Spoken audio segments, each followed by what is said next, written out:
Cancer Healer Center, a new beginning.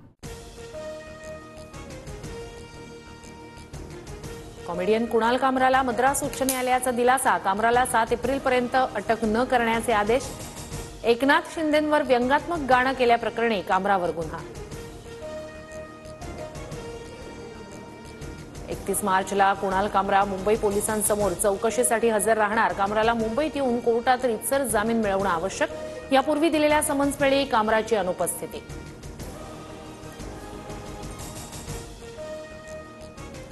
Kunal कामराला तालिबानींप्रमाणे शिक्षा देणार असाल तर गद्दारांनाही तशीच शिक्षा देणार का?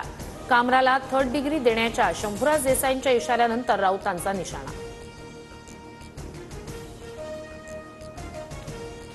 कोल्हापूर कोर्टातून कोठडीसाठी नेताना वकिलाकडून प्रशांत कोरटकरला शिवीगाळ करणारे वकील पोलिसांच्या ताब्यात. न्यायालयात हल्ले होणं असंवैधानिक. ॲडव्होकेट गुणरत्न सदावर्ते यांनी प्रशांत कोरटकरवरील हल्ल्याची केली निंदा. सदावर्ते मुंबई उच्च न्यायालयात तक्रार करणार. प्रशांत कोरटकरला 2 दिवसांची पोलीस कोठडी. सुनावणीवेळी वकील असीम सरोदे आणि आरोपीच्या वकिलांमध्ये खडाजंगी. सरोदे पोलीस आहेत का? आरोपीचे वकील संतापले. कुणाल कामराला 3rd डिग्री देण्याबाबत एक मंत्री बोलतो, मग शिवरायांबद्दल गलिच्छ वक्तव्य करणाऱ्या प्रशांत कोरटकरचे औरंगजेबाच्या बाजूला कबर खोदा. काँग्रेस नेते विजय वडेट्टीवार आक्रमक.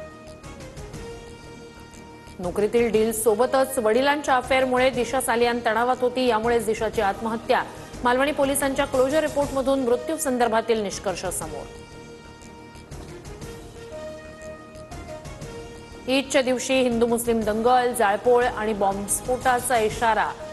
बांगलादेशी आणि पाकिस्तानी घुसखोरांवर निशाणा साधत एका अज्ञात व्यक्तीची ट्विटर पोस्ट. मुंबई पोलिसांनाही टॅग केलं. चौकशी सुरू.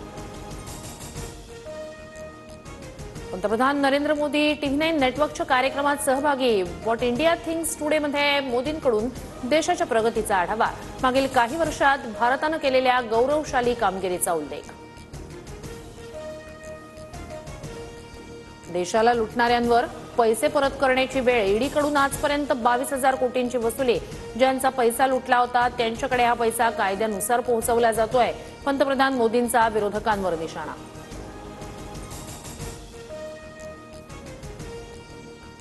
महाराष्ट्राची लोकप्रिय वृत्तवाहिनी आता फ्री डिशवर. 1 एप्रिलपासून TV9 मराठी डीडी फ्री डिशवर पाहता येणार. डीडी फ्री डिशच्या प्रेक्षकांना 68 क्रमांकावर TV9 मराठी दिसणार.